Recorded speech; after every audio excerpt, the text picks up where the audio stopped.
Regreso, muchas gracias por continuar informándose con nosotros aquí en UTV Noticias y tal como lo dijimos antes del corte, se encuentra con nosotros el abogado fiscalista Eric Fimbres. Gracias por estar aquí, tenemos mucho de qué platicar, acordémonos también y hay que ponernos en el mismo tenor, en el mismo canal, por supuesto en UTV Noticias, que a partir del 18 de junio pasado entra en vigor un nuevo sistema de justicia acusatorio que viene a traer muchos cambios. Realmente se ha oído este tema en materia penal, porque ha implicado con muchos cambios, pero en materia fiscal también se puede suponer que también sufre cambios, sin embargo, no está pasando esto. No ha ocurrido. Buenas tardes, auditorio. Gracias, Diana, por la invitación a tu programa. Tal como lo mencionas, en delitos fiscales, estamos ahorita ante un periodo de vacatio legis, como lo denominamos los abogados, que es un periodo en el que la norma se queda sin vigencia. Y esto es por lo que mencionabas tú, derivado de la entrada en vigor del nuevo sistema penal acusatorio, el 18 de junio, en uno de los transitorios, el cuarto transitorio del decreto que promulgó el Código Nacional de Procedimientos Penales, estableció el legislativo que cualquier disposición normativa, es decir, cualquier norma que contraviniera el sistema penal acusatorio, quedaría tácitamente derogada, es decir, sin mayor preámbulo, sin mayor requisito, queda sin efectos jurídicos. Entonces, en este sentido, el actual y vigente Código Fiscal de la Federación, y digo vigente porque precisamente por los aspectos que estamos mencionando ahorita, perdió su vigencia, ¿no? Precisamente el artículo 92 del Código Fiscal de la Federación establece algunos aspectos tradicionales del antiguo sistema, donde nos habla, por ejemplo, de la libertad provisional bajo caución, que es una figura jurídica que ya no existe. Anteriormente, cuando una persona era detenida por un delito fiscal y puesta a disposición del Ministerio Público, siempre y cuando el delito no estuviera tipificado como delito grave por el Código Federal de Procedimientos Penales, tenía derecho al beneficio de la libertad provisional bajo caución o bajo fianza, como lo conoce mucha gente, ¿no? El actual sistema penal acusatorio se basa en otros principios, principalmente el principio de presunción de inocencia, de inmediatez, de publicidad, de continuidad, y son principios que ya no dan lugar al antiguo sistema tradicional penal. Entonces, al no existir ya la libertad provisional bajo caución, si una persona es detenida y puesta a disposición del Ministerio Público, el Ministerio Público está impedido para fijarle una caución con esa figura jurídica. Se ha abierto y he recibido algunas críticas derivadas de esta opinión, en razón de que difundimos precisamente un boletín por parte de nuestra firma Intelex, en el sentido de que derivado de estas situaciones pues nadie podía ser detenido, ¿no? Y es así, defiendo esa postura, aún con estas críticas, por razón de que en estricto sentido legal así es.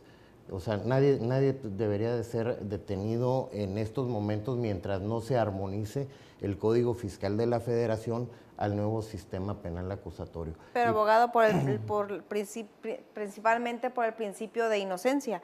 Al final de cuentas ya la materia o el término de vamos a pagar una fianza ya no existe, porque en primer lugar, en cuanto cometes un delito fiscal, no te llevan a las autoridades, no estás encarcelado, no estás asegurado, puedes seguir para pagar sobre todo el daño que le hiciste al SAT, puedes pagarlo en libertad. Bueno, el procedimiento va a ser igual. Si alguien comete un delito, lo van a poner a disposición del Ministerio Público. El Ministerio Público va a ser el que esté impedido por no tener un soporte legal jurídico en el que sustente una detención y en un momento dado le pueda otorgar o fijar una fianza al inculpado para obtener su libertad.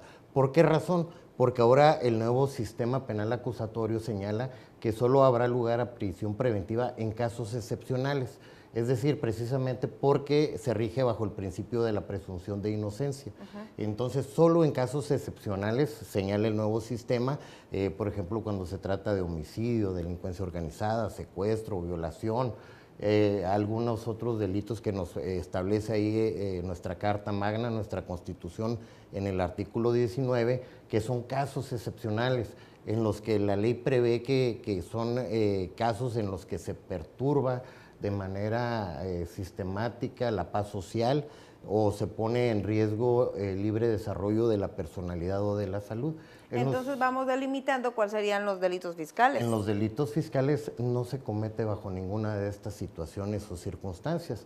Entonces, si el Ministerio Público quisiera caucionar a una persona que ha sido detenida por un delito fiscal, pues en principio de cuentas, pues sí podría solicitar una medida cautelar, pero tendría que justificarla y tendría que justificarla bajo un esquema de una excepción de que la persona que está siendo puesta a su disposición, pues existe el riesgo y el temor fundado de que se pueda sustraer de la acción de la justicia, pero ya no bajo el esquema que teníamos anteriormente. ¿Qué puede ser un delito entonces? ¿Qué puede ser un delito fiscal? ¿Cómo pueden ir con usted para asesorarlos en materia fiscal? Bueno, en principio de cuentas, la materia sustantiva, es decir, los elementos que configuran los delitos fiscales siguen siendo los mismos. Lo que viene a cambiar en el sistema penal acusatorio es precisamente la parte procesal por la que se rige el procedimiento, que ahora es oral y es acusatorio. Esas son las particularidades del nuevo sistema.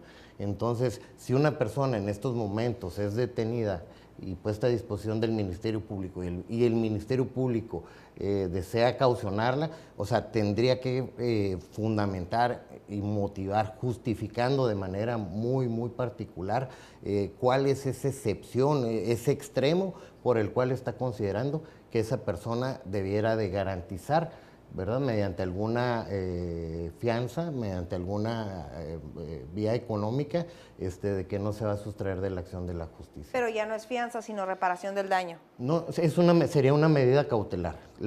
Obviamente la reparación del daño en su momento se tendría que ejecutar una vez que hubiera una sentencia de por medio, pero para ello pues se tendría que agotar todo el procedimiento, todo el juicio y ser sentenciado condenatoriamente el inculpado para que se le pueda condenar a repararle el daño a la hacienda pública. Ahorita en estos momentos yo considero que como está la situación por la cual no se ha armonizado, no se ha actualizado el Código Fiscal de la Federación, el Ministerio Público Federal ahorita, las autoridades que tengan conocimiento de este tipo de delitos, pues sí tendrán que justificar su actuación para no salirse del esquema de legalidad y de certeza jurídica y afectar a los particulares. Tenemos que terminar ya, pero hay que irnos un poquito a un ejemplo terrenal. Aquí es muy común que por cuestión que estamos en la frontera de todo esto, si se cruza, por ejemplo, de Estados Unidos a Tijuana, un carro americano con placas americanas y el que maneja es mexicano, antes y sigue siendo contrabando. Sin embargo, el procedimiento era que te llevaban detenido a la Procuraduría General y podías salir bajo fianza. ¿Cuáles han sido los cambios en materia fiscal con el nuevo sistema de justicia penal? ¿O sigue igual? Me parece muy atinado tu ejemplo. El contrabando sigue siendo los mismos elementos los que lo constituyen. En este caso, si es una persona que está arraigada en la ciudad, que es empresario, que es un ciudadano, que tiene un modo honesto de vivir, que no haya una excepcionalidad por la cual el Ministerio Público pueda justificar que tiene una razón fundada para considerar que se va a sustraer de la acción de la justicia, no tendría razón de solicitar una medida cautelar, solicitando una caución, una fianza para que no se sustraiga. Si no fuese así y es una persona que es de aquí, que está bien identificada, que tiene un modo honesto de vivir, etcétera, no habría razón para ello. Otra última pregunta. Antes, por ejemplo, el SAT no iba a las audiencias, ahora se tiene que presentar esta figura en las audiencias. ¿Es un derecho, es una obligación? Bueno, en este sentido, el SAT se puede apersonar, las audiencias son públicas, de hecho cualquier persona se puede apersonar en las audiencias, guardando el debido respeto porque son públicas y eso es otro de los principios que rige el sistema penal acusatorio, la publicidad de las audiencias, pero el SAT se sigue haciendo representar en su caso dentro del juicio por la representación social, que es el Ministerio Público Federal actuando en el proceso. Años anteriores, por ejemplo, vemos la capacitación en materia penal de las diferentes corporaciones policíacas, pero en materia fiscal no hemos visto capacitar a los empleados federales o a los empleados del SAT. ¿Están capacitados para entrar en la dinámica de esta nueva? Bueno, en el tema de los delitos fiscales, yo creo que sí se ha quedado corto el SAT en ese sentido, muy atinado el comentario que haces, porque efectivamente no hemos visto ni siquiera que se hayan preocupado por actualizar el Código Fiscal de la Federación. Yo creo que existe ahí una grave contradicción en los párrafos 4 y 5 del artículo 92 del Código Fiscal de la Federación, que es el que establece estas figuras, y de hecho hemos estado trabajando nosotros a través de la Academia de Derecho Fiscal del Estado como miembro académico de la misma y con otras dependencias que están relacionadas con el tema, precisamente porque estamos preocupados de que haya una armonización y de que las autoridades no vayan a actuar fuera de un esquema estricto de legalidad y de certeza jurídica los particulares, porque sí se van a presentar que un particular sea detenido, de que lo vayan a querer mantener retenido sin una justificación real, ¿verdad? Sin un fundamento y un soporte, y que si no es asesorado y defendido debidamente, pues pueda impedirse, ¿no?, de que obtenga su libertad. Y es muy distinto de que una persona pueda defenderse en libertad a que lo tenga que hacer detenido, ¿no? Entonces, en eso estriba la diferencia entre lo que es la libertad preventiva y bueno, pues el esquema ahora del principio de la presunción de inocencia, ¿no? Te agradezco mucho, gracias. Sobre todo hay que recomendar a toda la gente que tenga cualquier problema fiscal, vayan de verdad con especialistas, que cualquier detalle se puede hacer como una revolución en caso de que no.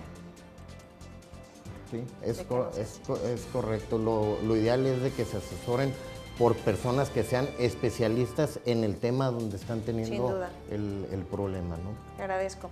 Gracias a ustedes, tiempo de hacer una pausa y regresamos con más.